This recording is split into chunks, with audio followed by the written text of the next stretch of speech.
de hecho, hasta dan cuenta del uso problemático del alcohol asociado a la vida académica o el uso problemático del alcohol asociado a las horas extendidas del trabajo. El alcohol es el gran camaleón de nuestra cultura.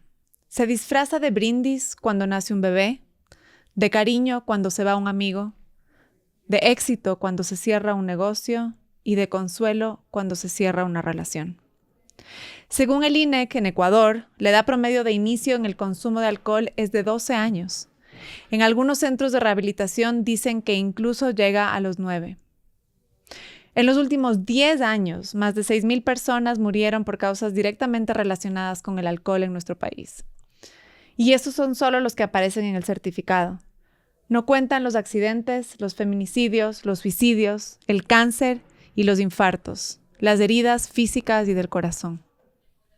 Hoy hablamos de por qué el alcoholismo es un síntoma más que una enfermedad. Y quizá el problema no es el alcohol, sino la relación que aprendimos a tener con él. Yo soy Gabriela Vivanco y esto es Focus, un podcast de La Hora. Hoy nos acompaña Emilio Salao Sterk. Él es psicólogo clínico y antropólogo y forma parte del Instituto de Salud Pública de la Pontificia Universidad Católica del Ecuador. Emilio, bienvenido. ¿Cómo estás?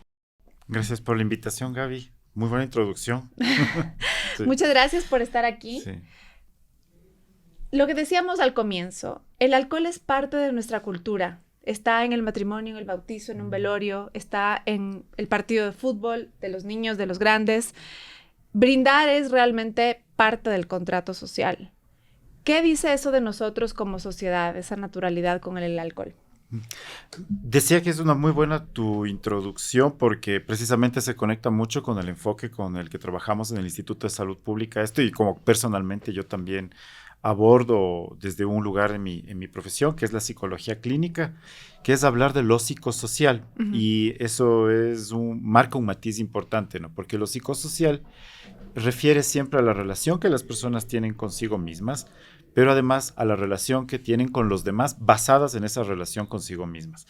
Entonces, esto un poco implica que siempre nuestra relación con nuestros seres queridos, nuestros amigos, nuestra familia, está marcada por aspectos culturales, aspectos sociales, y ahí están insertados tanto valores como prácticas, y el alcohol realmente conjuga mucho eso. Por eso yo prefiero hablar de usos del alcohol, porque cuando hablamos de usos, podemos hablar del uso en su término cultural, es decir, qué lugar tiene dentro de nuestra sociedad o comunidad. Cuando pensamos en los usos, también puede ser como un dispositivo que tiene que ver con la relación social. Y también pueden haber usos que podríamos considerar peligrosos, riesgosos o patológicos, ¿sí? Okay. Entonces, la dimensión del uso permite que no solamente satanicemos el uso del alcohol, pero que tampoco relativicemos los riesgos que hay en nuestra sociedad, ¿no? Entonces, ¿desde cuándo existe el alcohol en nuestra sociedad? Bueno, primero, antes de ser una sociedad mestiza, ¿no? Antes, digamos, del primer contacto con el mundo occidental, el alcohol ya existía en estas tierras y tenía un sentido social y cultural anclado a prácticas y también a creencias.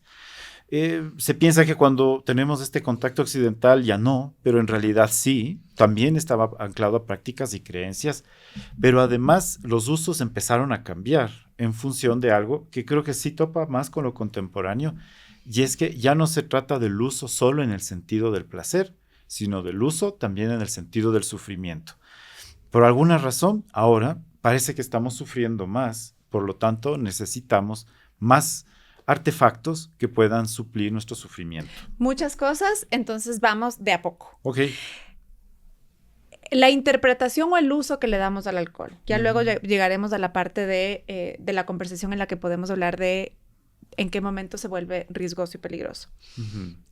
Es verdad que en la cultura indígena de América Latina existía la chicha y pues cualquier otro derivado del alcohol o derivado de las plantas que resultaban en una bebida alcohólica. Y en otras culturas también. O sea, realmente el alcohol es una cosa presente en muchísimas culturas originarias. Y tú nos dices entonces que con la llegada de la conquista y del mestizaje cultural cambió el uso del alcohol. Entonces, hoy, ¿cómo describirías el rol del alcohol en nuestra sociedad. Partiendo de tu ejemplo, una experiencia que tenemos desde los últimos 5 años, por ejemplo, en la Amazonía con pueblos guaraní. Ahí en los pueblos guaraní también existe la chicha y existió la chicha antes del primer contacto hacia 1956, que es uno de los últimos contactos para una comunidad de nuestro territorio o para un pueblo y nacionalidad de nuestro territorio.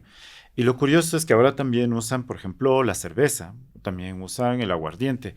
Pero lo curioso de este uso es que hay una necesidad del uso de esta sustancia por incorporar la identidad nacional ecuatoriana. Es decir, además de una identidad de pueblo y nacionalidad, el uso del alcohol tiene que ver con construir una identidad con la nacionalidad ecuatoriana expandida, es decir, el uso de la cerveza para jugar el ecuavoli, el uso de la cerveza para ver el fútbol.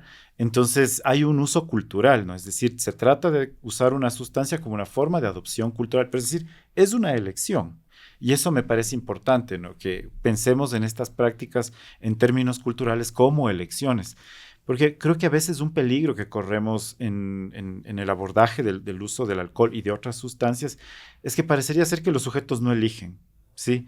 O que las personas no tienen no han libre decidido. albedrío. Ajá, que no han decidido, sino que pareciera ser que parece como que si fuesen presas o víctimas de estos usos, ¿no? Okay. Pero detrás de estos usos hay unas intenciones y uno de estos, hablando ahora solamente del aspecto cultural, es el tema de identidad.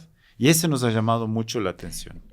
Entonces es correcto entender lo que me acabas de decir diciendo que, por ejemplo, los indígenas que usaban tradicionalmente la chicha en ceremonias de elegir autoridades, en ciertas ceremonias, y entonces ahora que se han vuelto mestizos como parte del ecuatoriano o del país que sea, entonces toman cerveza porque eso es parte de la identidad y ya no toman la chicha en sus rituales más tradicionales, sino que toman los alcoholes del mestizo, por decir así, en las ceremonias sociales del mestizo. Es una lectura parcial. Evidentemente, digamos, nosotros identificamos esto en un contexto, ¿no? Sí. Pero los usos son plurales y también los sentidos son aún más plurales todavía. Pero es para nosotros una ilustración sobre cómo hay un componente cultural en el uso. Totalmente cultural. También nos pasa en los sectores urbanos, también nos pasa con la población mestiza, es decir, no es menos cultural en nuestros casos. En nuestro caso también el uso tiene que ver con una transferencia, podríamos decir, intergeneracional, transgeneracional, mediáticamente también ubicada. Hay una, digamos, una forma de conocer las sustancias y las distintas sustancias del alcohol, porque no hay solo el alcohol. Y creo que sí hay que distinguir, porque no es lo mismo la cerveza que el gin, que el aguardiente, que el vino. Es decir, cada una de estas sustancias, a todas las ponemos el nombre de alcohol, pero cada una tiene cultural y simbólicamente distinciones. Sí. Sí. Ahora, este componente cultural entonces es tan fuerte que por eso es tan difícil decir no gracias. O sea, vas a una reunión social o al partido de fútbol, vóley, lo que sea, y es raro el que no toma. Es raro el que dice yo no tomo gracias, y es tanta la presión que a veces la gente, pues en muchos casos, solo para evitarse el mal rato, se toma el trago y entonces consume el alcohol. ¿Por qué es tan difícil el cortar el vínculo con el alcohol o el decidir no tomar? Creo que tal vez en algunos contextos las coordenadas que están organizando la relación social pueden hacer del uso del alcohol como una condición, o pueden volcarse en algo, o puedo volcarlo en algo obligatorio o una especie de compromiso, pero no sé si esto pasa en todos los contextos. Pero lo que tú cuentas me hace pensar en unos contextos específicos que tal vez son más juveniles. Uh-huh. Porque, por ejemplo, en el uso de alcohol en adolescentes hemos visto que a veces también tiene un valor ritual que tiene que ver con el paso de la niñez a la adolescencia, y la adolescencia como un lugar a veces indeterminado. No eres lo suficientemente adulto, pero tampoco ya no eres un niño. Entonces el uso del alcohol viene a ser como una especie de ritual para lo adulto. Entonces es una manera de decir ya no soy un niño, uh-huh. ¿Sí? Ya no soy una niña. Entonces ahí tal vez en esos contextos este valor de ritualidad que tiene entre los adolescentes puede tener esta condición de compromiso o de obligación. Pero creo que los contextos sociales siempre están marcados por las generaciones, es decir, en qué momento de la etapa de tu vida estás, si estás en adolescencia, en la etapa adulta o adulto mayor. Por otro lado, a qué momento, a qué grupo cultural perteneces, a qué contexto psicosocial en términos de si es un espacio comunitario, si es un espacio institucional, si es un espacio público, en fin, ¿no? Entonces creo que eso determina las coordenadas de los usos, ¿no? Pero no diría que esto es un fenómeno tan común, pero sí tiene que ver con momentos y contextos específicos, ¿no? Y creo que lo relacionaría más a la adolescencia, sí. Ok. Y adolescencia extendida, ok. La adolescencia extendida, que es hasta... Claro, ¿hasta qué edad llega la adolescencia extendida? Cuando decimos adolescencia extendida, no necesariamente se pone un parámetro de edad, pero sí hablamos de comportamientos que pueden considerarse adolescentes. Ok. Entonces, antes se decía podía durar hasta los 30, pero creo que no va por ahí, sino es el hecho de que todavía mantenemos dinámicas propiamente de búsqueda identitaria hasta muy extendido el tiempo. Podemos encontrar gente que tiene conducta adolescente a los 40, sí, a los 45, pero no pondría un parámetro de edad. Se trata básicamente de la posición que tienes con tu propia identidad. Vivimos en una cultura en la cual el consumo de alcohol es absolutamente normal. Es normal también estar chuchaqui. Nadie te ve mal por estar chuchaqui. Es más, te extienden una cerveza para que se te pase. Tomar en muchas circunstancias sociales, en algunos casos incluso laborales, la gente toma sola y creo que es parte de la conversación. ¿Cuáles son las primeras señales de alerta en las cuales uno ya dice hay un problema con el uso del alcohol? Sí, tu pregunta creo que trae una discusión permanente en el campo de la salud mental. Es si las alertas tienen que ver con la cantidad de consumo, si tiene que ver con la frecuencia de consumo, si tiene que ver con el lugar que una sustancia tiene en la vida de una persona. Yo me voy más por esta tercera opción. Y es que en distintos contextos culturales la cantidad de consumo y la frecuencia de consumo no son considerados problemáticos, porque tiene que ver con una dinámica social y cultural. Entonces, no tiene que ver con tomar mucho ni con tomar con mucha frecuencia, sino tiene que ver sobre el valor que la sustancia tiene para una persona. Si lo ponemos en figuras geométricas, ¿no? Es como que si el alcohol, si este es un círculo, si el alcohol fuese como un punto entre o fuera del círculo, o adentro del círculo, pero no en el centro. Es decir, es parte de la vida, es parte de la vida social, es parte también, digamos, de los hábitos, pero no necesariamente ocupa un lugar central. El asunto de que se vuelva problemático es cuando el alcohol viene a ser algo que compensa, algo que sustituye o algo que de alguna manera neutraliza el sufrimiento. Entonces, cuando eso sucede, ahí podemos pensar en lo problemático.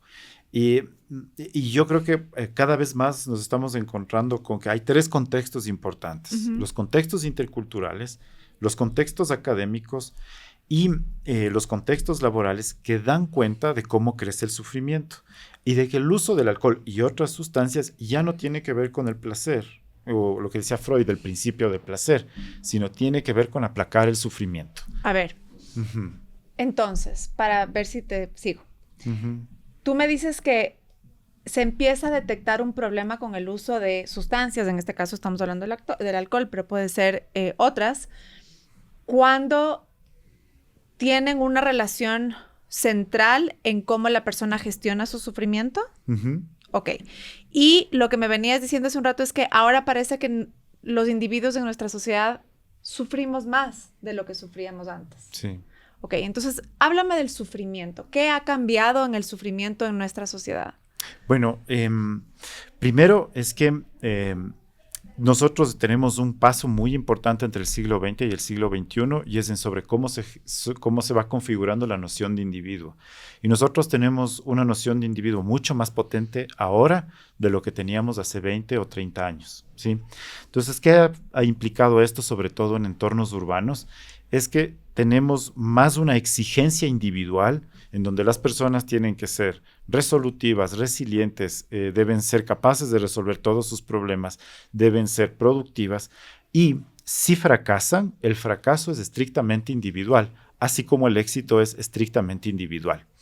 Entonces, esta sobreexigencia de los sujetos hace que busquen mecanismos para poder suplir precisamente lo que provoca esta autoexigencia. Entonces, algo que me parece importante ahí es que el sufrimiento tiene que ver con no poder siempre ser autosuficiente, no poder siempre cumplir esa expectativa sobre uno mismo.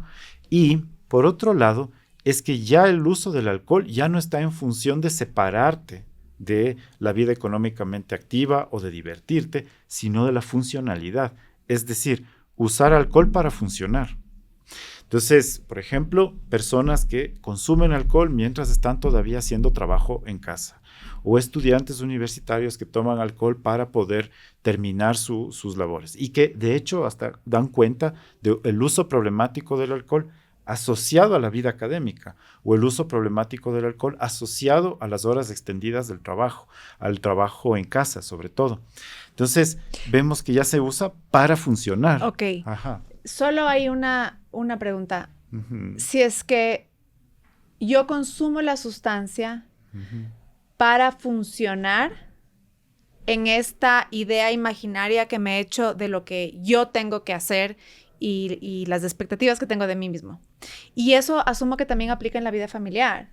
O sea, es decir, no es solo en el trabajo que tengo que ser un superhumano, ni en la parte económica, sino que además tengo que llegar a casa y ser un super papá, una super mamá, ir al gimnasio, estar bien puesto, y luego atender a los amigos, y luego, no sé cómo duermes, lo que duermes, pero es también entonces esta necesidad de funcionar sobre tu límite en todos los aspectos que te planteas en tu vida, lo que te causa este sufrimiento. Sí. Cuando sientes que no puedes. Sí.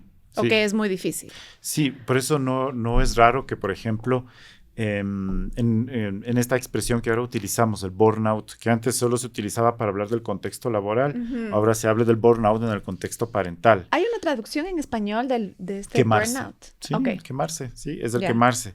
Entonces, el tema de personas que se queman en sus roles familiares, personas que se queman en sus responsabilidades en el trabajo, y en general es esta idea de estar viviendo sobre el límite. Y es discursivo. Vemos tanto como tú dices, no solo es el trabajo, sino la vida familiar, mejor dicho, la vida personal, que tenemos un discurso de esto de hay que dar no el 100%, sino el 110, el 120, el 130%. Y la verdad es que en términos de principio de realidad, nunca damos el 100% a nada. Y es mejor que no demos el 100% a nada. Es mejor no darle el 100% a nuestra pareja, es mejor no darle el 100% a nuestros hijos, es mejor no darle nuestro 100% al trabajo, porque ¿en dónde queda el sujeto? Y ese es el tema, que esta lógica de autoexigencia y de individualidad tendría que decirse, nos está dando mucho espacio a nuestra propia individualidad, pero en el fondo no. Esta sobreexigencia de individualidad resta espacio para nuestra propia vida subjetiva.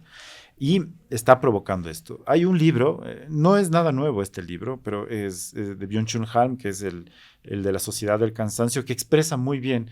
Dice, ¿y de dónde viene este mandato de autoexigencia? Dice, viene desde afuera, viene desde adentro, y él dice, viene de los dos lados. Dice, por un lado tenemos un discurso que está siempre circulando, que genera esto, pero nosotros adoptamos ese discurso y nosotros somos nuestro propio tirano. Por supuesto, volviendo al uso problemático del alcohol, no todo tiene que ver con esto, pero vemos que este es un fenómeno que cada vez más es más frecuente en el uso problemático del alcohol, y es el de poder complementar lo que ya no es posible con tus propios recursos. Y ¿sí? En esas circunstancias donde consumes alcohol para aplacar o adormecer un poco ese sufrimiento que te genera la vida moderna, por decirlo así. ¿Qué te da el alcohol? O sea, es decir, ¿por qué se consume? ¿Qué le da al ser humano? ¿Qué le da al individuo que te sirve para pensar que te está ayudando en esa circunstancia? Bueno, si bien decíamos que las sustancias son diferentes una a una, de todos modos hay como un patrón general, ¿no? Y es que el alcohol lo que hace es desinhibir y, como digamos, suspender por cierto momento nuestras resistencias en la vida cotidiana.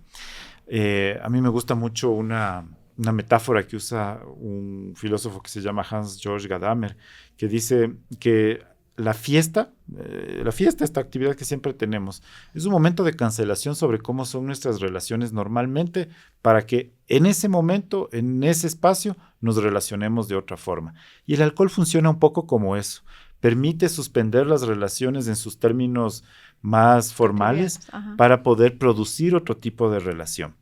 Pero al mismo tiempo, yo creo que el alcohol ahora lo que nos encontramos es que aplaca las sensaciones normales de malestar que los sujetos tienen. Entonces, ya vemos que sí sigue existiendo el uso del alcohol por placer. Qué bueno que siga existiendo en ese sentido, pero también vemos que hay una búsqueda del uso del alcohol para aplacar, digamos, el malestar y el sufrimiento, y que esto se presenta cada vez más.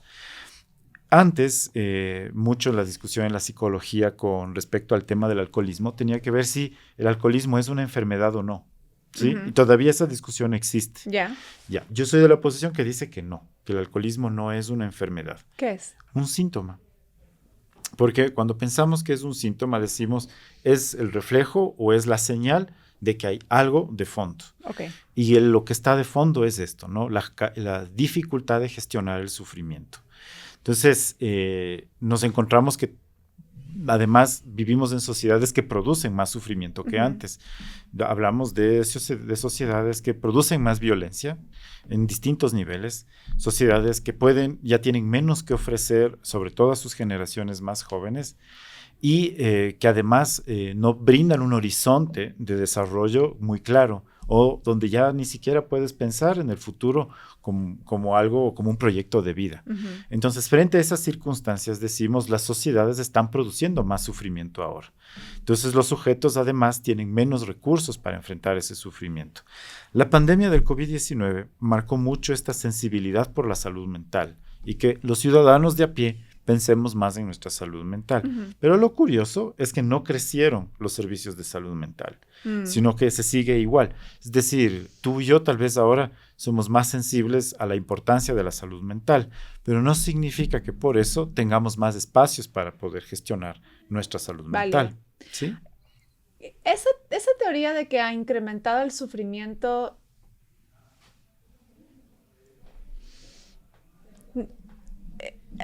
no sé si me la creo.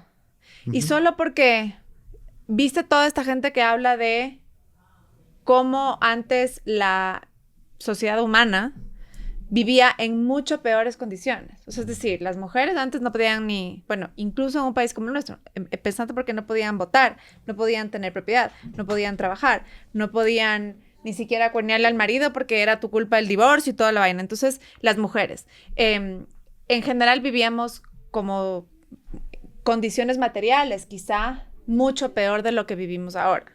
Entonces, ¿por qué el sufrimiento es peor?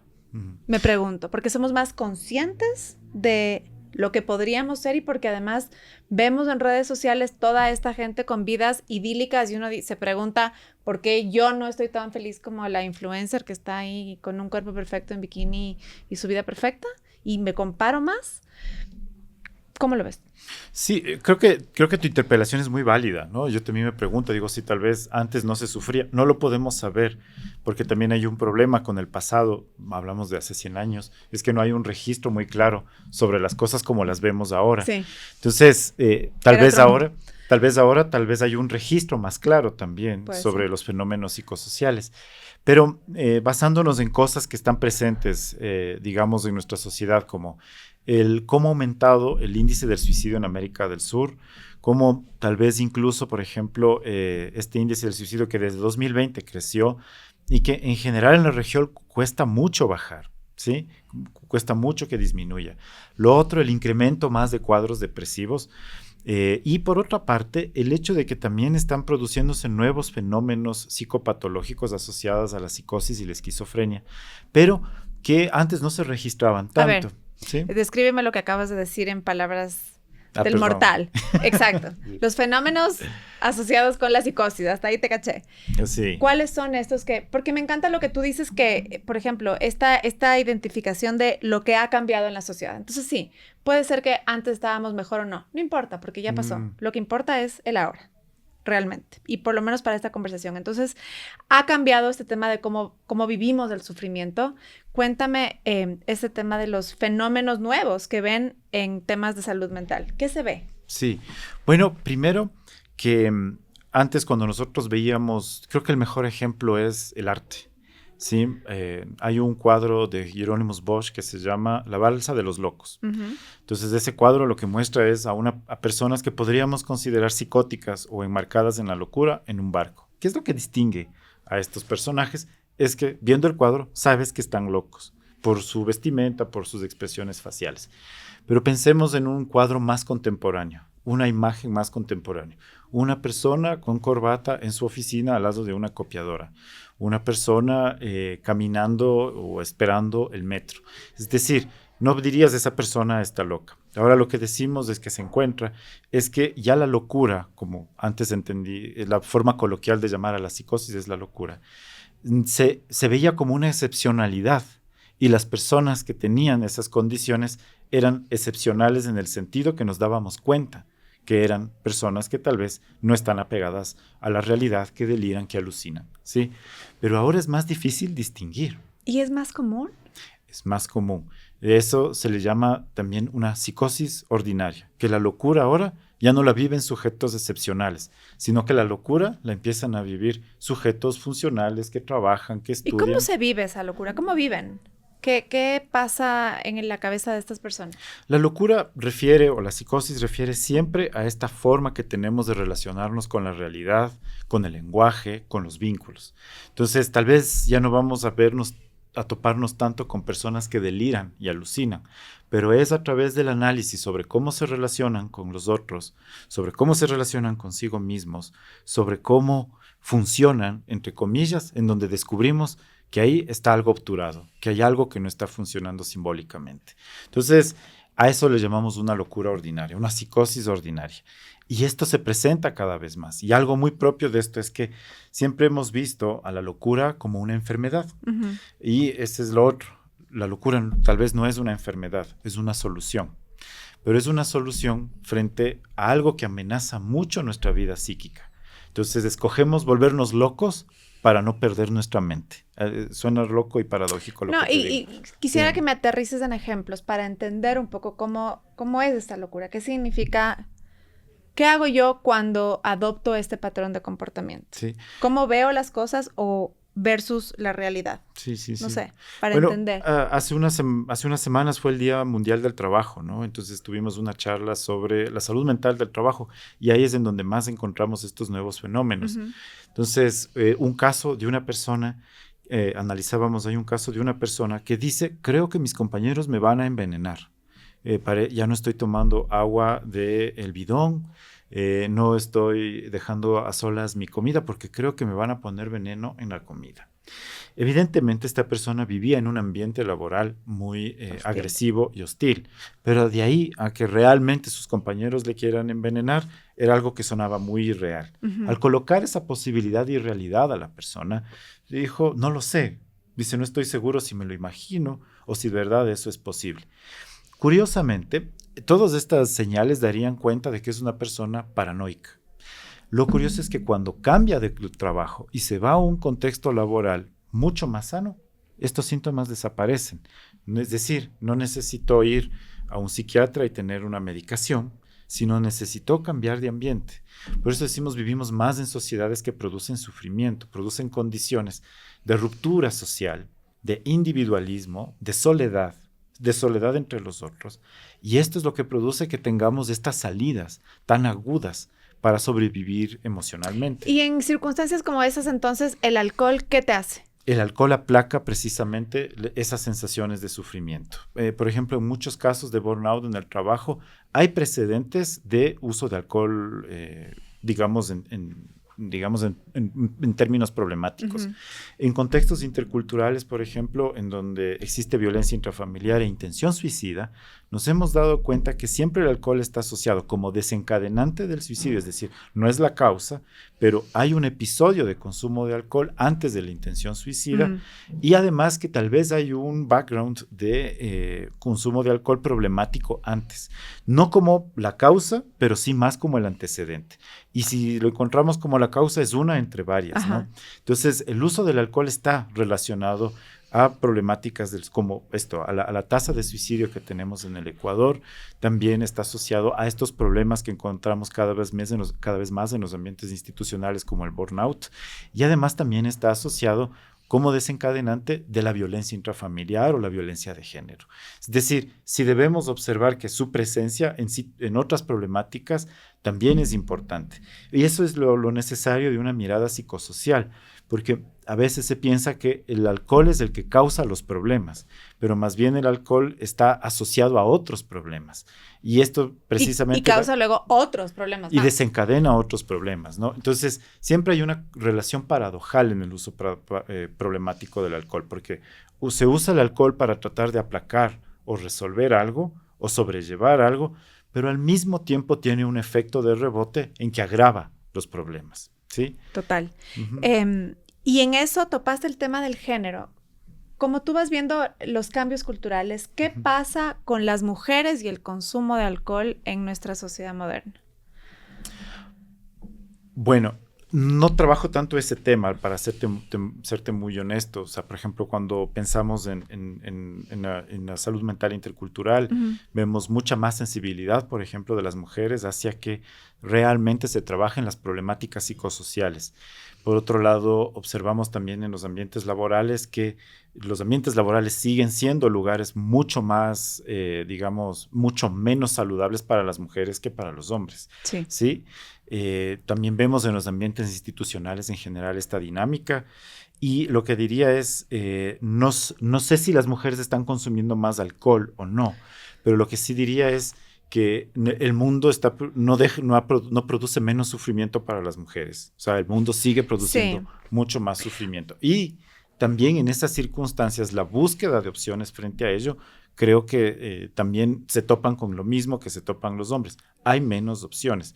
Pero lo que sí puedo destacar es que creo que las mujeres tienen una capacidad más, óptima de buscar ayuda.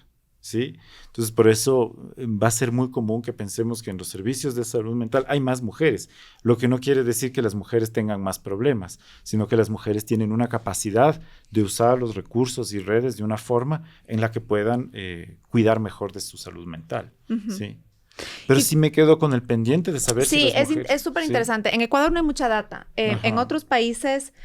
hay datos al respecto del incremento en el uso problemático del alcohol en las mujeres en casa. Y no necesariamente es un tema de clase social o clase socioeconómica, porque obviamente alcohol hay de de todos los precios y, como dices tú, de todos los accesos culturales, realmente.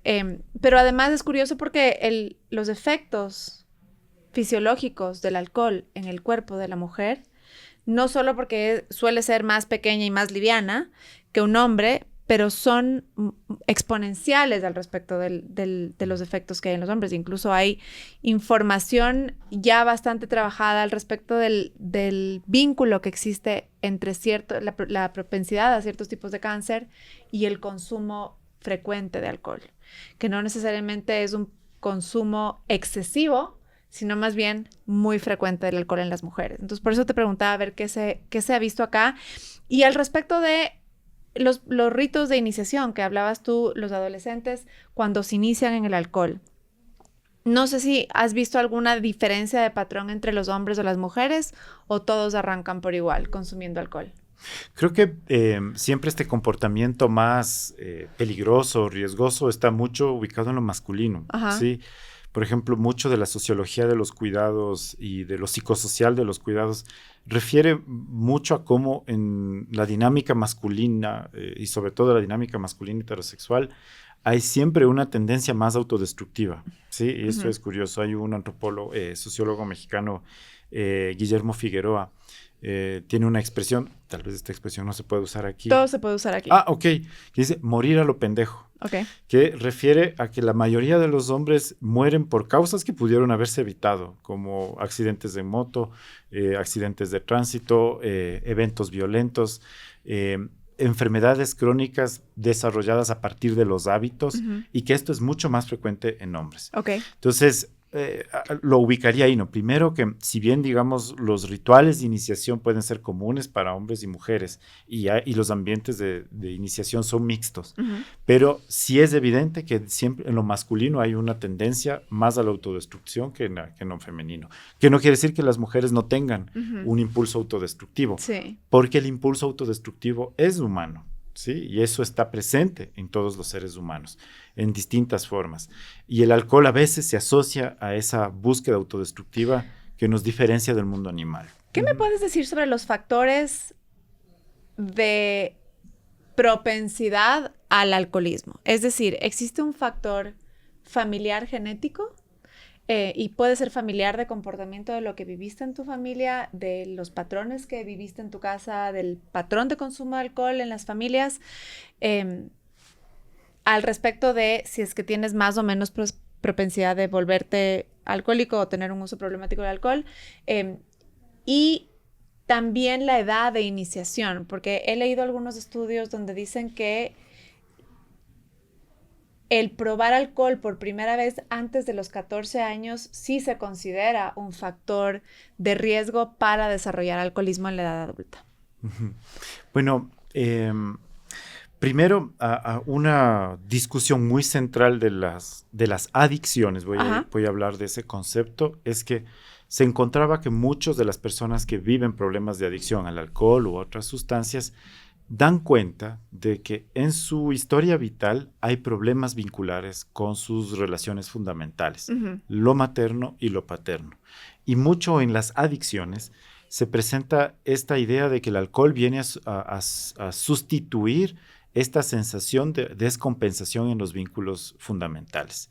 Y algo clave es que si en un ambiente familiar se construyen vínculos fuertes, donde hay además afectividad, en donde además hay comunicación, apertura, hay menos probabilidades de que las personas tengan que recurrir a recursos o acciones o hábitos riesgosos en sus vidas. Okay. ¿Sí? Porque tienen más posibilidades para enfrentar su sufrimiento.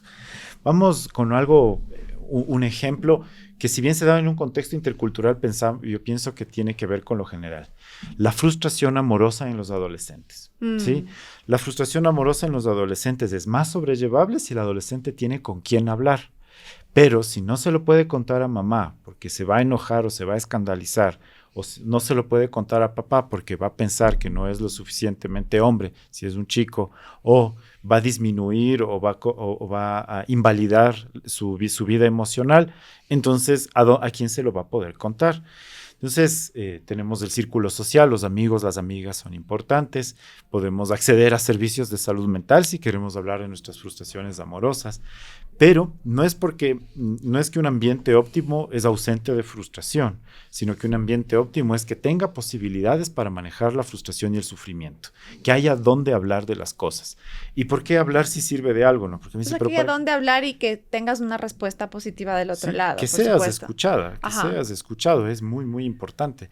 Y nos damos cuenta que más bien en los ambientes donde eso no sucede, es precisamente en donde hay más riesgos, que tiene que ver con el uso de sustancias, que tiene que ver con la impulsividad, con la agresividad, que tiene que ver con, digamos, romper a veces cosas que son propias de los procesos vitales, como el espacio educativo, como el proceso educativo en sí. Entonces, lo que nos damos cuenta es que en algunos contextos eso es muy evidente, que hay menos espacios para gestionar y menos espacios para hablar sobre la vida emocional, mientras que en los espacios en donde eso tiene más apertura, hay muchas más posibilidades de enfrentarlo y de no tener que usar otros recursos que generan riesgos. Ok. ¿Sí? Entonces, tú dices que ahí es una situación óptima en la cual los adolescentes recurren al alcohol. Sí. En verdad, el mal de amor es real y es terrible y es una cosa de la que hemos hablado acá. Y para los adolescentes, es verdad, como dices tú, es una cosa muy dura. Es importante, sí. Y claro, es parte de la vida y de las frustraciones que hay que vivir. Al respecto de, eso es un poco la edad de iniciación. ¿Qué se ve a las edades en las que están iniciando y cómo quizá podemos atrasar un poquito o lo más posible este proceso de iniciarte con el alcohol, que seguramente es inevitable? Bueno, creo que hay algo importante y es un problema histórico que tenemos sobre todo con los adolescentes, porque la edad de iniciación se produce en la adolescencia, por eso hablo de esto. Es que realmente socialmente todavía no hemos desarrollado suficientes espacios para adolescentes. Si nosotros pensamos en un entorno urbano, por ejemplo, vamos a encontrar que hay espacios para niños. Vas a un parque, hay un lugar para los niños, hay lugares para los adultos. ¿Cuáles son los lugares para los adolescentes? Es decir, las opciones sociales que los adolescentes tienen siempre son más ambiguas o no existen como tal. Entonces, esta falta de espacio para el adolescente y para los grupos de adolescentes es como una de las señales de por qué los adolescentes tienen que organizar, diríamos casi subversivamente, sus propios espacios. ¿Y eso es propio de esta cultura o es generalizado en el mundo? Yo creo que esto es un problema generalizado, pero por otro lado también hay que decirlo, y es que la adolescencia está marcada siempre por la ruptura. Algo se tiene que romper, porque la ruptura tiene que ver con la construcción de la identidad individual. Entonces, no es que los adolescentes, por más espacios y sensibilidad que tengamos a sus necesidades emocionales o psicosociales, no van a tener conductas o hábitos transgresivos. Sí lo van a hacer, pero tal vez van a ser menos riesgosos, tal vez van a poner menos en juego su bienestar. Pero en realidad nosotros observamos que en los últimos años tenemos una contracción de las posibilidades sociales para los jóvenes. Si se atreven a hacer una encuesta a los jóvenes sobre su percepción del futuro, creo que les va a llamar mucho la atención lo que los jóvenes piensan. Y si se piensa tal vez en investigaciones que se hicieron en los años 70, 80 sobre la percepción del futuro de los jóvenes, las respuestas tenían que ver mucho con una posibilidad de construir un proyecto de vida. ¿Y hoy? Ahora los jóvenes sienten cada vez menos que esa respuesta es muy difusa, borrosa. O sea, no saben. No saben. No se imaginan. Sí. ¿Qué espacios podríamos crear para los adolescentes que nos hacen falta? Recuerdo de un fenómeno que vivió el Ecuador hace algunos años en una pequeña ciudad de Chimborazo, que se llama Chunchi, en donde creció mucho el suicidio infantil y preadolescente. Entonces, de hecho, en algún momento Ecuador llegó a ser el país con la mayor tasa de suicidio infantil debido a la presencia de este fenómeno en esa ciudad. Pero la pequeña ciudad de Chunchi, a través de las instituciones educativas organizó una serie de cosas que permitía que los adolescentes tengan acceso a espacios culturales, deportivos, sociales, que de hecho hizo que en un año se prácticamente baje a cero la tasa de suicidio infantil y preadolescente. Es decir, si ofrecemos espacios, no tenemos que esperar 5 o 10 años para ver resultados. O sea, pero ¿esto qué implicó? Sociedad organizada, liderazgos que piensen en cómo ofertar esos espacios. Pero nosotros estamos viviendo otro fenómeno con respecto a la necesidad de los adolescentes, que es más punitivo.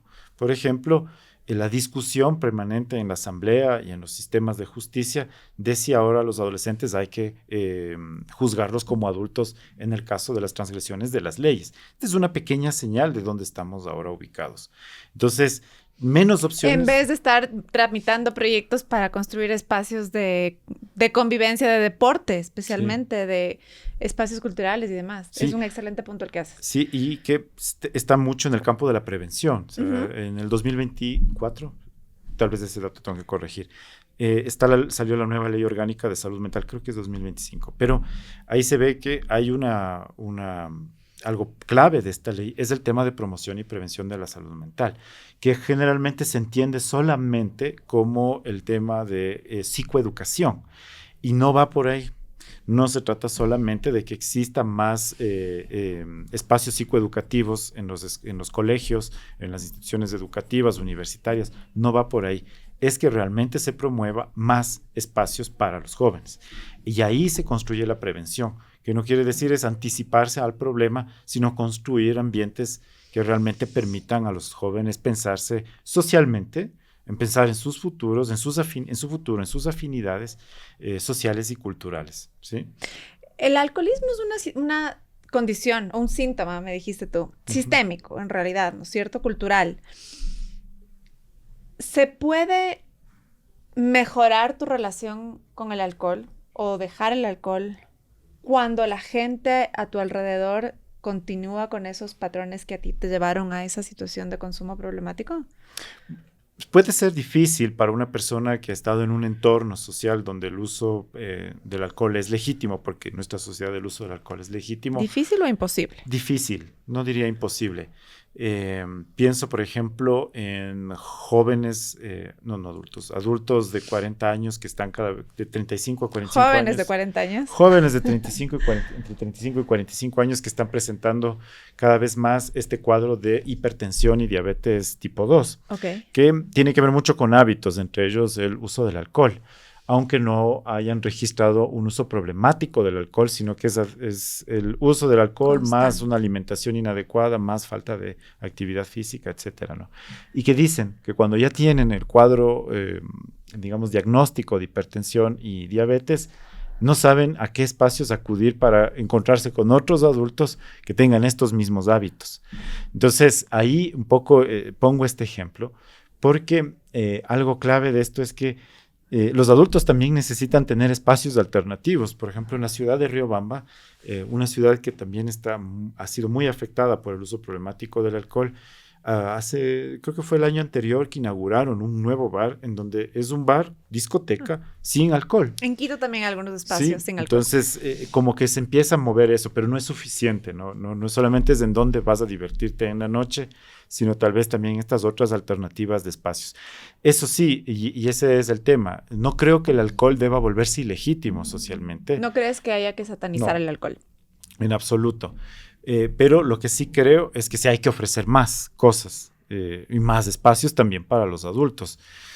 Pensamos, no solo los jóvenes necesitan espacios, pero también los adultos, desde las afinidades. No es lo mismo ser adulto ahora, de 35 a 45 años, de lo que era en los años 80, ¿sí? Los adultos quieren también tener más espacios para sus individualidades, para sus afinidades culturales, sociales. Entonces, en realidad, socialmente, creo que solo por decirlo así, todos necesitamos tener más espacios, ¿sí? ¿Qué pasa en la pareja cuando hay este uso problemático del alcohol dentro de las familias, cuando tienes una persona que no sabes si lo ve o no lo quiere ver? ¿Cómo haces un acercamiento hacia ayudarle a esa persona a salir? Bien, alrededor de la vida de pareja existe siempre unos niveles de frustración en la misma relación de pareja. Toda relación de pareja lo tiene. La cuestión es que a veces una de las partes o ambas partes no saben cómo gestionar esa frustración. Entendiendo que tu pregunta se remite a la relación de pareja, diría que si es necesario que se considere que el uso problemático del alcohol en uno de los miembros de la pareja y que repercute en la relación de pareja es una señal de que esa pareja tiene un problema, ¿sí? O que tiene varios problemas. Entonces, no se trata de pensar que tienen problemas porque usan alcohol, sino que usan alcohol porque hay algo que no se está hablando, algo que no se está trabajando y algo que solo se está manifestando como síntoma, pero que no se está poniendo en palabras. Claro. ¿Sí? O sea, el problema no es que alguien toma mucho. No. El problema es que algo está pasando en la relación, seguramente, que le lleva a esa persona a no encontrar una mejor forma de gestionar la frustración o el sufrimiento que tiene, que no sea el alcohol. Sí. Es decir, hay que verlo como una señal, como un síntoma. Como ¿sí? un síntoma. Sí, por decir, algo está sucediendo para que esté dándose este problema a nivel de la pareja, ¿sí? O para que cause problemas a nivel de la pareja. Pienso en colegas que trabajan mucho la terapia de pareja, que dice que a veces las confrontaciones vienen de las cosas que se dicen bajo efectos del alcohol. Total. Pero la cuestión es que no es que las cosas se dicen porque estén bajo los efectos del alcohol, es que pueden decirse bajo efectos del alcohol. Entonces, quiere decir, a veces se están diciendo unas cosas que en otra manera, en otro registro no se lo puede decir. Entonces, tienes que estar borracho para poder decirlo, para poder escucharlo. Entonces, ¿qué es el problema de hablar, digamos, sin estas represiones en una relación de pareja? Que tampoco escuchar esas verdades van a ser digamos, van a tener los suficientes elementos para saber qué hacer con esa verdad, ¿sí? Entonces, la vida de pareja tiene su malestar, el bienestar en la vida de pareja va y viene, la vida sexual en la vida de pareja va y viene, pero es la cosa poder hablarlo, ¿sí? Ujú. Y lo que nos encontramos es que en la vida de pareja hay una gran dificultad de construir diálogo. Y diálogo se basa en estos dos principios: saber decir y qué decir, y saber escucharle al otro sin juzgar. Entonces, las parejas cada vez menos tienen este espacio de diálogo insertado en su vida. Al respecto de política pública, si tú pudieras influir, tomar una decisión, estar en un espacio donde te permitas hacer algo para mejorar estas condiciones de las que hemos conversado, ¿qué harías? Es una buena pregunta. A ver, a nivel municipal.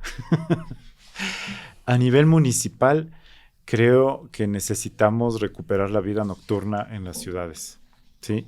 Totalmente de acuerdo. En realidad, lo que nosotros observamos es que tenemos más una dinámica que disminuye la vida nocturna de las ciudades, y las ciudades necesitan vida nocturna. Es parte de la experiencia de la ciudad, la vida nocturna. Cuéntame por qué el individuo necesita la vida nocturna. Porque todos tenemos un lado oscuro, todos tenemos un lado en donde necesitamos también desahogarnos, encontrarnos con nuestros amigos, sentirnos seguros al hacerlo. Pero nosotros en los últimos 17 años hemos tenido progresivamente una reducción de la vida nocturna, y yo creo que la pandemia marcó mucho más eso. Entonces ahora la vida nocturna es un lugar inseguro, toques de queda, etcétera. Entonces, me parece que a nivel municipal es necesario producir más el retorno de la vida nocturna, porque eso implica uso de espacio público. El uso de espacio público produce seguridad, mientras que esta dinámica produce abandono, ¿sí? Y el abandono produce inseguridad. Entonces, también un espacio de desahogo. O sea, el ser humano es un animal. A veces ves, por ejemplo, lo que pasa dentro de los estadios, esta psicología de masas que ojalá suele manifestarse de manera positiva en los estadios. Yo pongo un ejemplo, pero la gente necesita estos momentos de euforia, ¿no? Sí, necesita un espacio en donde manifestar su alegría, su sufrimiento, su frustración, su ira. Pero ¿qué pasa si nosotros quitamos, hablando de todos los ciclos de vida, estas posibilidades? No es que por eso dejan de manifestarse. Un gran ejemplo a nivel de lo que es la vida urbana es que si hay más jóvenes, sobre todo jóvenes universitarios, que utilizan la calle como un bar. O sea, esto siempre ha habido, siempre hubo en la vida nocturna y en la vida de la ciudad, pero ahora hay mucho más. Y esto es por la ausencia de estos espacios que antes estaban, digamos, anclados a la vida nocturna. Pero ahora es más difícil, es más caro, es más privilegiado. Entonces tenemos una vida nocturna más pobre, ¿sí? Y se observa en otras ciudades de América Latina, en donde si eso se estimula, en donde evidentemente con las condiciones de seguridad y de regulación, sí, la vida nocturna genera vida en la ciudad, ¿sí? Es parte de eso. Eso en un nivel municipal. Pero digamos en un nivel de política pública, creo que el Ecuador es uno de los países, no, esto es un dato, es uno de los países que menos invierte en salud mental respecto a la región, ¿sí? Primero es eso. Entonces sí se necesita realmente considerar que no solamente es importante que nosotros como ciudadanos seamos más sensibles a la salud mental, sino además que también nuestros tomadores de decisiones implementen más estos espacios de salud mental. Por ejemplo, dentro de los 5 sistemas de salud que tiene el Ecuador, el sistema de salud que es más usado para tratamiento de salud mental es el sistema privado de salud. Mientras que el sistema público, el de la seguridad social, el del ISFA, el de los militares, perdón, se me escapa el nombre, ISPOL, perdón, ISPOL, no se usan tanto. Entonces, el sector privado es el que más ha concentrado el uso de servicios de salud mental. Y el que quizá más provee. Y el que más provee servicios de salud mental. Yo soy un proveedor privado también de salud mental. No, y ahí funciona perfectamente el mercado. Claro. O sea, hay demanda, entonces también te incentiva la oferta. Pero imagínate si tú quieres utilizar el sistema público para poder hacer un proceso de psicoterapia que implica ir a un psicólogo de manera regular, semanalmente, Ni el sistema público ni la seguridad social puede proveer de eso. ¿No existe? No existe. Te dicen, no, sí existen psicólogos en el claro, IES. o sea, Claro, publicamos todo el tiempo y te dicen que sí existe. Pero tú te dan una cita después de 3 meses. La segunda sesión después de 3 meses con un psicólogo diferente. Eso no es un tratamiento psicológico. Entonces, de verdad sí necesitamos una mayor inversión en salud mental. No solo es una cuestión de presupuesto, también debemos pensar, siempre los problemas alrededor de la salud pública en el Ecuador tienen que ver con 3 grandes problemas. La voluntad política para que realmente se implemente la promoción, la prevención y la intervención en salud mental. Por otro lado, la capacidad técnica, es decir, todavía en el Ecuador tenemos grandes problemas para resolver la relación entre la formación en salud mental y la profesionalización o la vida profesional en salud mental. Son 2 sistemas, como dicen, es una bicicleta en que las ruedas giran al revés. Ajá. ¿Sí? Y por otro lado, presupuesto, voluntad política, capacidad técnica y presupuesto. Esos son los temas que son claves para esto. Muchísimas gracias. ¿Qué me puedes decir sobre los espacios para el alcoholismo? O sea, ¿existen alcohólicos anónimos aquí? ¿Funciona? ¿Hay estos espacios donde quizá aquellos que no han encontrado una solución en el tema más por ahí genérico de salud mental o no tienen acceso, pueden obtener ayuda? A ver, nosotros desde el Ministerio de Salud Pública en el Ecuador en el Ministerio de Salud Pública existe un servicio, pero no alcanza para el problema. O sea, sí existe un servicio de tratamiento de adicciones, ¿sí? Pero no alcanza para el problema que se tiene en el Ecuador. El modelo general que se ha adoptado en el Ecuador es muy parecido al modelo norteamericano, que es el de las clínicas privadas. Y en el Ecuador, de rehabilitación. Clínicas privadas de rehabilitación. Y estas clínicas o centros de rehabilitación tienen una gran dificultad de regulación. O sea, son muy difíciles de regular. Entonces, por eso no es nada extraño que mucho de lo que colectivos sociales, gente defensora de los derechos humanos denuncia, que en estos centros de rehabilitación, no en todos, ¿no? Sino en muchos centros de rehabilitación con esta dificultad de ser regulados, presentan problemas de violencia, de abuso, por ejemplo, incluso de querer cambiar la orientación de género en personas no heterosexuales. Además de eso, que en algunos centros de rehabilitación hay una conexión de esto con el crimen organizado. Entonces, en realidad, las personas tienen muy pocas opciones viviendo un proceso de adicciones. Y esto también es la cuestión. Para acceder a un servicio, a un tratamiento de rehabilitación, necesitas muchos recursos económicos en el Ecuador, ¿sí? Entonces, entre menos recursos económicos, las opciones se reducen para una persona que tiene este problema y para sus familiares. Y esto sí es también una cuestión que está relacionada a otros problemas en salud pública en el Ecuador, como por ejemplo el tema de accidentes de tránsito, que está relacionado al problema de violencia intrafamiliar. Es decir, este sí es un problema que no se tiene que tratar aisladamente de otras problemáticas que vivimos en nuestro país a nivel de salud pública. Y efectivamente sí sería importante pensar en un sistema diferente para esto. Y lo mejor sería que pueda estar ubicado dentro del sistema público. Sí, eso sería lo más Gracias. óptimo. Se nos va acabando el tiempo. Claro. Quisiera hacerte 3 preguntas rápidas con respuestas cortas. ¿Cuál es una frase ecuatoriana que debemos jubilar ya? Ay, no sé, me agarraste en curva. A ver, ¿que se iguale? Sí, súper útil. Sí, Si alguien siente que perdió el control al respecto de su uso del alcohol, ¿cuál es el primer paso que tendría que dar mañana cuando se despierte? Renunciar a esta idea de que tú tienes que resolverlo solo.